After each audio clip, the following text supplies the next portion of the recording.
გამარჯობა ზაზამოგესალმებით რასო მეგობრებო ჩვენი მორიგი ჩართვა სპორტის თემასთან დაკავშირებით საინტერესო სიახლეები გვაქვს პირველ რიგში ალბათ ძიუდოისტების ნაკრებით უნდა დავიწყოთ პარაძიუდოისტების რა თქმა უნდა პარაძიუდოისტებზეც ჩვენ გუშინაც ვისაუბრეთ და არა მხოლოდ ეს კალათბურთზეც გავამახვილეთ ყურადღებას ჩვენ ხელბურთზე პირველ რიგში ასევე ხელბურთი ის რითიც გუშინ დავიწყეთ და სადაც კარგი სიტუაცია გვაქვს. მოკლედ პარაძიუდოისტებმა გაგვახარეს ასტანაში გუშინ დასრულდა მსოფლიო ჩემპიონატი. ეს არის მხედველობა დაქვეითებულ სპორტსმენთა საკმაოდ პრესტიჟული საერთაშორისო ტურნირი და 6 медали ქართველ პარაძიუდოისტთა ანგარიშზე 3 ოქრო, 3 ბრინჯაო, გუნდურში მესამე ადგილი.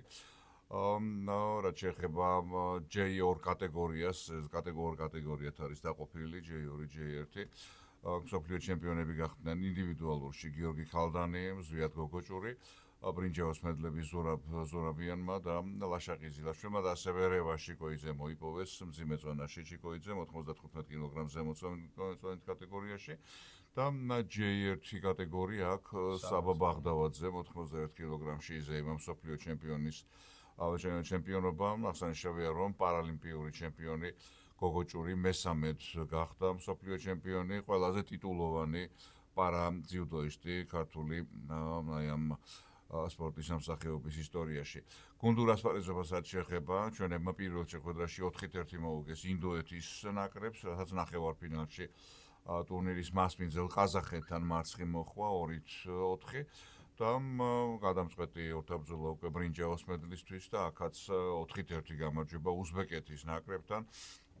ჩვენმა პარაძიუდოისტთა ნაკრებმა პირველად მოიპოვა მსოფლიო ჩემპიონატზე გუნდური ბრინჯაოს მედალი, გუნდური ტურნირი პირველად მედლები ჩვენი პარაძიუდოისტთა ანგარიშზე.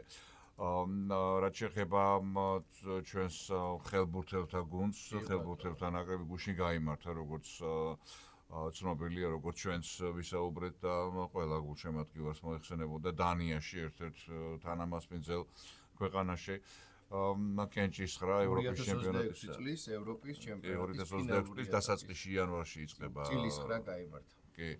და ჯგუფში ვართ ჩვენ. ბატონო?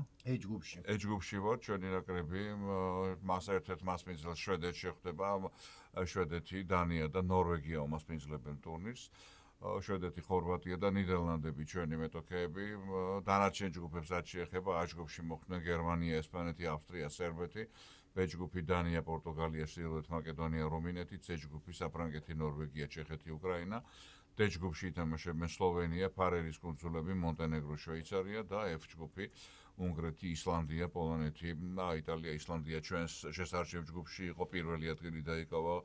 ყველა შეხვედრა მოიგეს ისლანდიელებმა, ტრადიციულად ძალიან ძლიერი გუნდი ყავს ამ ქვეყანას და პირველი ადგილით მოხვდნენ მეორე პირველი ადგილით მოხვდნენ ევროპის ჩემპიონატზე, ჩვენი ნაკრები მეორე ადგილზე გავიდა, ჩამოვიტოვეთ საბერძნეთი და ბოსნია-ჰერცეგოვინა და როგორც ვიცით მეორედ იასპარეზებს ზედიზედ საქართველოს ხელბურთელთა ნაკრები ევროპის ჩემპიონატში. სკანდინავიელები მაინც შინაურულ გარემოში ითამაშებენ. ტრადიციულად ძლიერი გუნდები ყავთ, კარგი ტრადიცია აქვთ შვედეთს, განსაკუთრებით დანიასაც იგივე და რა თქმა უნდა ფავორიტთა შორის კომფორტულ გარემოში ითამაშებენ, ასე ვთქვათ, მაგრამ ჩვენ გუშინაც აღვნიშნეთ, უკვე მეორედ გადიან ჩვენები ამ ფორმატის ტურნირზე, გამოცდილებაც გააჩნიათ, ჩვენც აღნიშნეთ და გეიმედება, რომ ეს შემადგენლობა უფრო მეც მოახერხებს და მიაღწევს და დავაკვირდებით და ვნახავთ. ანუ ფინალურ ეტაპზე 24 ნაკრები ითამაშებს, 4 გუნდიანი, 6 გუნდიანი ჯგუფია.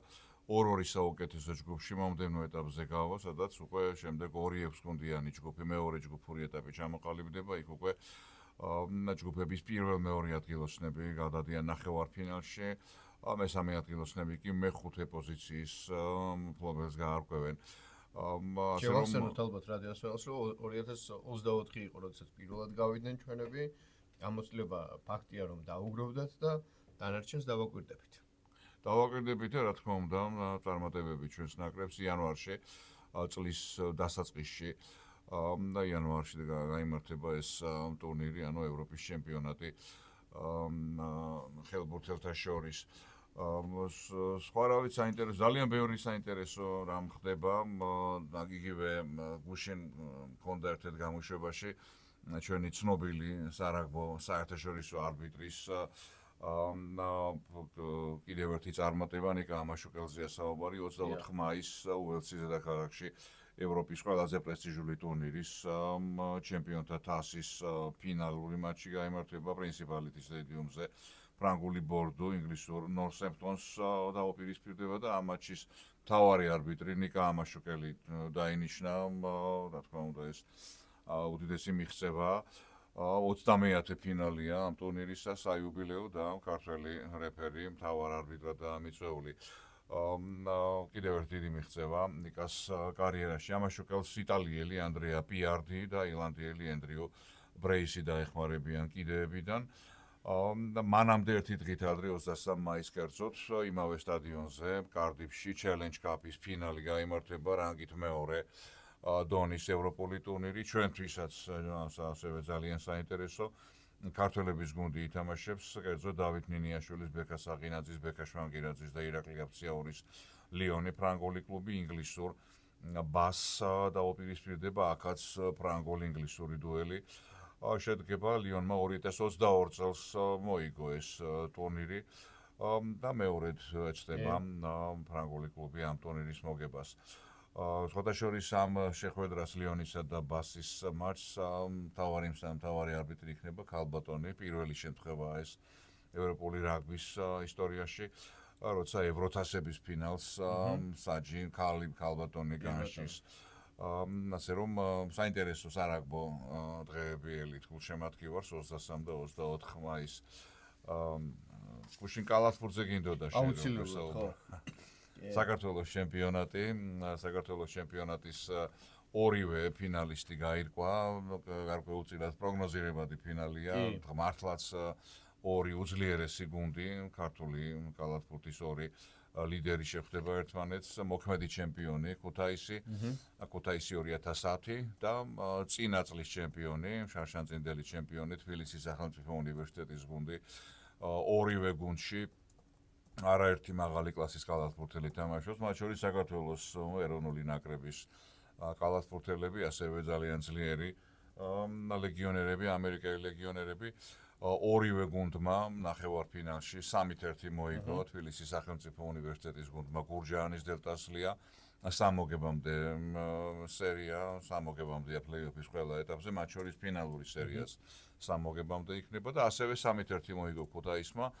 იმერული დერბი მოუგო ზესტაფონის მარგვეთს ძალიან დაძაბული ბოლო ორი შეხვედრა განსაკუთრებით ბოლო წამებზე რო გადაწყდა მატჩების ბედი ესეთ დაძაბულ შეხვედრაში მოიგო ასე რომ TSU ქუთაისი ორი ახალგაზრდა სპეციალისტის ლექსო ლაფანაშვილის TSU გამოსტილი მაგრამ რა თქმა უნდა ახალგაზრდა სპეციალისტი ორი ვეტერანი კალათბურთელის კოტე ტუღუში ხელმძღვანელობს საკალათბურთო კლუბ ქუთაისს და ტუღუშის ხელში ქუთაისმა პრაქტიკულად ყველა შიდა ტიტული მოიგო. ორივე გუნდმა, როგორც TSU-მ, ასევე ქუთაისმა სეზონის დასაწყისში ითამაშა ევროთასებზე და თავი არ შეუცვლენიათ, ასე რომ ეხლაც გამარჯვებული მოიპოვებს ერთ-ერთი ევროპული ტურნირის აგზურს. 20 მაისს დაიწყება სერია ქუთაისში, ქუთაისმა რეგულარული სეზონი პირველ ადგილზე დაასრულა და პლეი-ოფის ყველა სტადიაზე კოტე ტუღუშის გუნდი საშინაო მოედნის უპირატესობას ფლობს. ასე რომ ფინალური სერია იწყება საქართველოს საკალათბურთო ჩემპიონატში, რაც შეეხება მსოფლიოს უძლიერეს საკალათბურთო ლიგაში, ეროვნულ საკალათბურთო ასოციაციაში, აქ ჯერ კონფერენციების ნახევარფინალური მატჩები მიმდინარეობს და დღეს გაიმართა ერთი შეხვედრა დენვერში ნაგეტსმა ოკლაჰომა სიტი თანდერს უმასპინძლა ოკლაჰომამ რეგულარული სეზონი მოიგო პირველ ადგილზე დაასრულა და უაღრესად უშეღავათო შეხვედრა დღევანდელი მატჩი დენვერის გამარჯვებით დასრულდა 19-7 12 ქულის სხვაობით გათანაბრდა სერიაში ანგარიში 3-3 და გადამწყვეტი შეხვედრა უკვე ოკლაჰომა სიტიში გაიმართება. გუნდების ლიდერებმა გამოიჩინეს თავი სტუმართა შორის კანადის ნაკრების ლიდერი შეი გილზეს ალექსანდრი 32 ქულით საუკეთესო იყო დენვერელთა შორის კი სერბი ცენტრი ნიკოლა იოკიჩი კვლავ მოწოდების სიმაღლეზე გახდა 29 ქულა 14 მოხსნა 8 შედეგიანი გადაცემა მთელი სეზონის მანძილზე იოკიჩი უმაღლესი დონის კალათბურთს აჩვენებს და სპეციალისტები მას NBA-ის ერთ-ერთ ყველა დროის ერთ-ერთ საუკეთესო ცენტრად გადად კალათბურთელად მიიჩნევენ. აქვე შევახსენოთ მსმენელს კალათბურთის მოყვარულს, რომ ამ წყვილში გამარჯვებული, ანუ ოკლაჰომა დენვერის წყვილში გამარჯვებული მინესოტა ტიმბერვულს შეხვდება. მინესოტამ გოლდენ სტეიტი დაამარცხა 4-1 აღმოსავლეთ კონფერენციის ფინალზეა საუბარი. რაც შეეხება დასავლეთ კონფერენციის ნახევარფინალს, აქ ოკლაჰომა სიტი უბრალოდ დასავლეთ კონფერენციის ფინალს აღმოსავლეთ კონფერენციაში ბოსტონი, ნიუ-იორკი, ინდიანა პეისერსი ამ წყვილში გამარჯვებული შეხვდება და დენვერი დასავლეთ კონფერენციაზე, როგორც უკვე აღნიშნეთ, მინესოტას ელის, ინდიანა პეისერსია და აღმოსავლეთ კონფერენციის ფინალში გასული და ბოსტონი, ნიუ-იორკის წყვილში გამარჯვებულს ელის, ბოსტონი, ნიუ-იორკის წყვილში ანგარიში 3-2 გახლავთ. ნიუ-იორკი უგებს ბოსტონს მოქმედ ჩემპიონს და ერთი მოგება აკლია ნიუ-იორკს, რათა მოიპოვოს კონფერენციის ფინალის აგზური და შესაბამისად გამოთიშოს საჩემპიონო მარათონს მოქმედი ჩემპიონი. ხვალ შაბათს გაიმართება ნიუ-იორკში, მედისონ სკვერ გარდენში მე ამ გუნდებს შორის მორიგი შეხვედრა. ესეთი იყო კალათბურთის მცირე საუბარი, მცირე მიმოხილვა. და გადავიდეთ ფეხბურთზე. კი ბატონო. გუშინ ბარსელონამ ოფიციალურად იზეიმა კარიერაში, საკლუბო ისტორიაში 28-ვე ჩემპიონის ტიტული, ესპანეთის ჩემპიონის ტიტული. კატალონური დერბი მოიგო ბარსამ, როგორც ფეხბურთის გულშემატკივარს მოიხსენება 2-1. და აქაც სიმბოლიკა. აქაც სიმბოლო, რომ მომავალი ვარსკვლავი ალბათ დიადი ვარსკვლავი ბარსელონისა მორიგი, რომელიც ალბათ იქნება ლამინ იამალი, ახერხებს და აქაც იწევს აპრული გოლით გახსნა ანგარიში საოცარი გოლი 2-0 და დასრულდა ეს მატჩი და ბარსელონამ ისედაც პრინციპში ძნელი იყო იმის წარმოსახვა რომ გაანიავებდა აღნიშნულ უპირატესობას, თუმცა ოფიციალურად გაიფორმა უკვე ჩემპიონის ტიტული 2-0 მოიგო ბარსა როგორც უკვე აღნიშნეთ 28-ვედ გახდა ესპანეთის ჩემპიონი, ასევე გუნდა მოიგო წელს ესპანეთის თასი, შიდა ოქროს დუბლი გაახერხა, ჩემპიონთა ლიგაზე მოეცარა ხელი. ინტერთან ხვიჩა კვარაცხელიას პარი სენ-ჟერმენის მომავალ მეტოქესთან, თორე ბარსელონა ითვლებოდა ჩემპიონთა ლიგის ალბათ ერთ მთავარ ფავორიტად.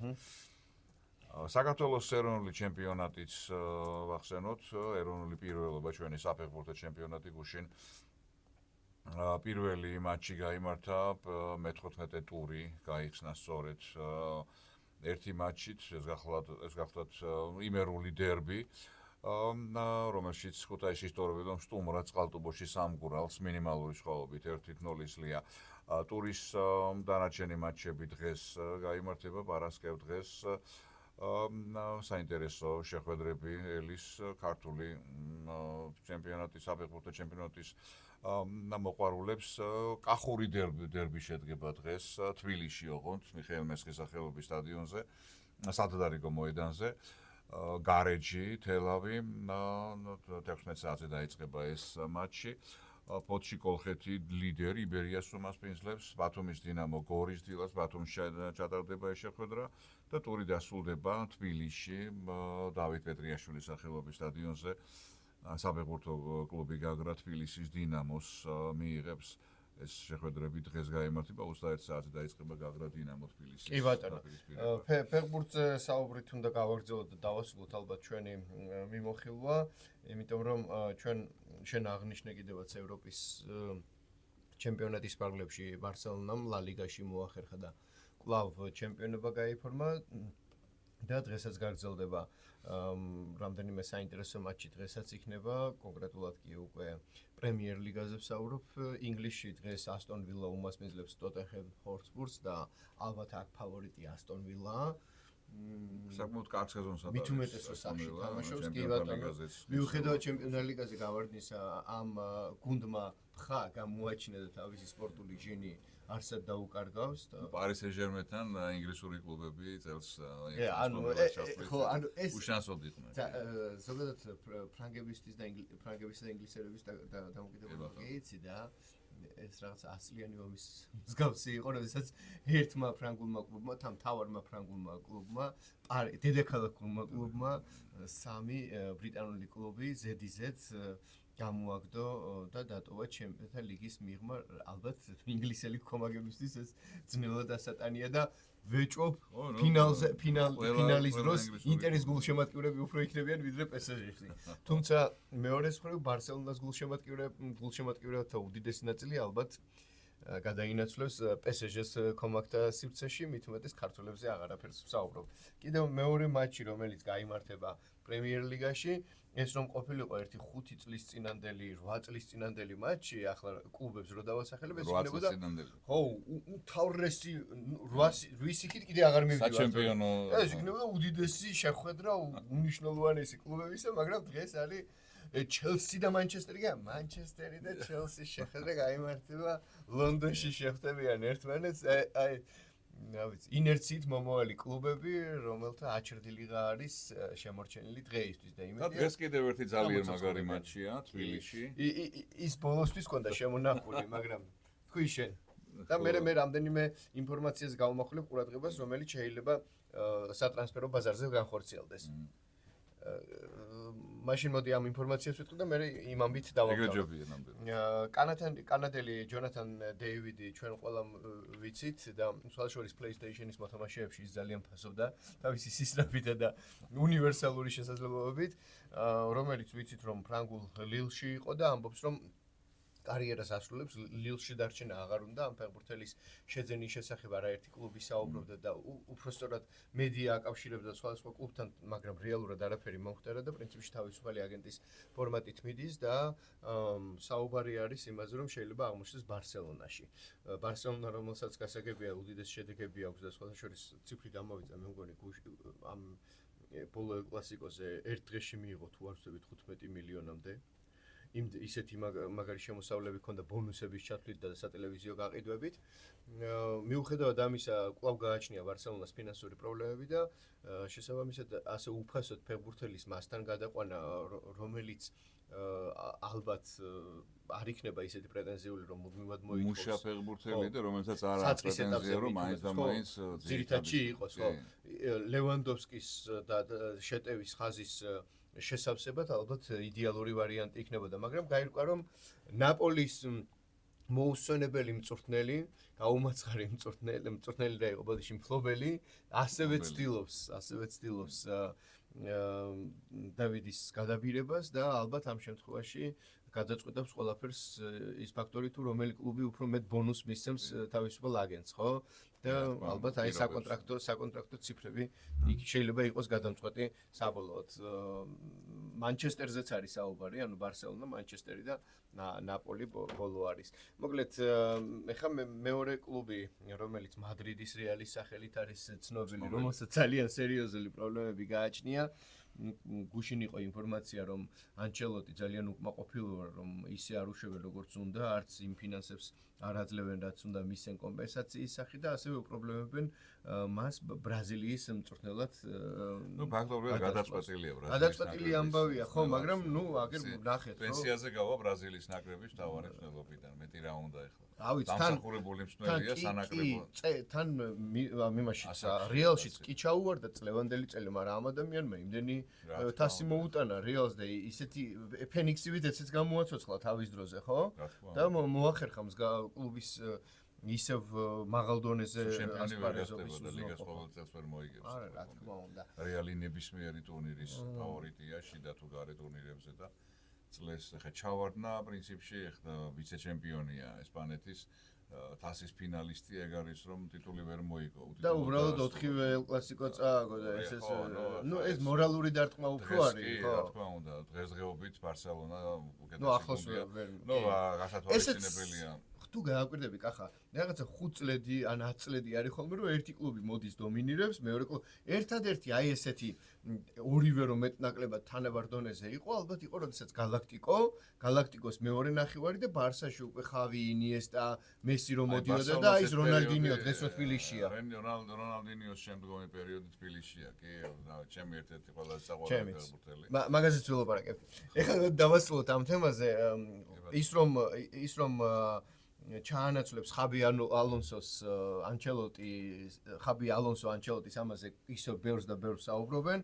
ასევე ვრცელდება ინფორმაცია, რომ ხაბი ალონსო უკვე ასე ვთქვათ, ალაგებს სიტუაციას, რომ ძალიან უნდა ძლიერი მეორე სართულზეც კარგად მოთამაშე ფორვარდი ყავდეს და ამაზე ფიქრობს და ასეთი მსჯელობა გააჩნია და ამ ფონზე ჩვენ გვახსენდება როდრიგო, რომელიც დარჩა რაღაცა თამაშგარე მდგომარეობაში და გარდა ამისა, ახლა გავრცელდა კიდევ ინფორმაცია, რომ მადრიდის რეალმა პრინციპში უკვე მოაგვარა და გადაწყვეტილი ამბავი აქვს, რომ ბორმუთიდან შეიძიოს ჰიოინსენი, მე მგონი ასე გამოითქვის ამ მცველის გვარი, რომელიც არის ორმაგი მოქალაქეობის მქონე და ერთ-ერთი მისი მოქალაქეობა არის ესპანეთისა და ალბათ ესეც გაუადვილებს მას საქმეს, საუბარია $60 მილიონ 20 წლის.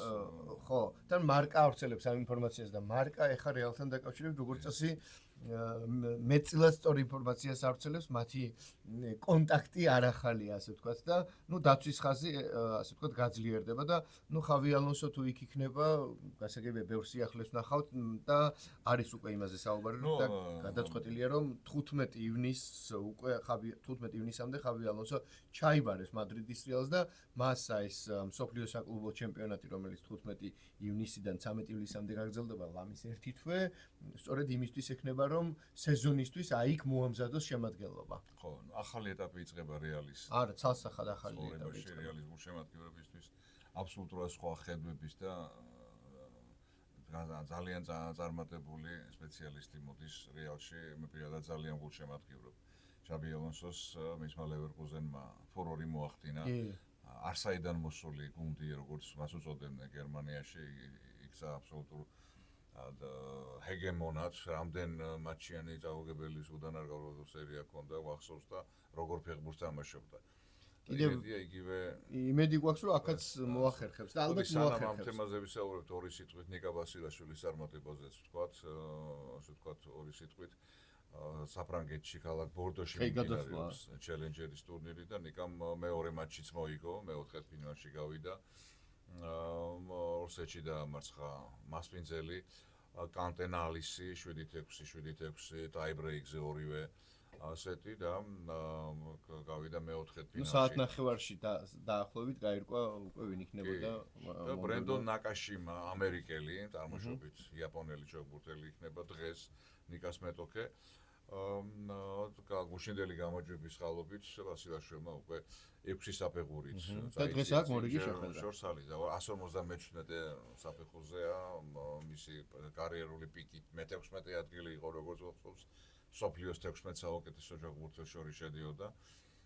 თუმცა ახლა უკვე რამდენიმე 2 სეზონის წინ დაესყო რეგრესი და მაინც თამაშობს ჩელენჯერის ტურნირებზე გამოდის და გვახარებს წარმატება.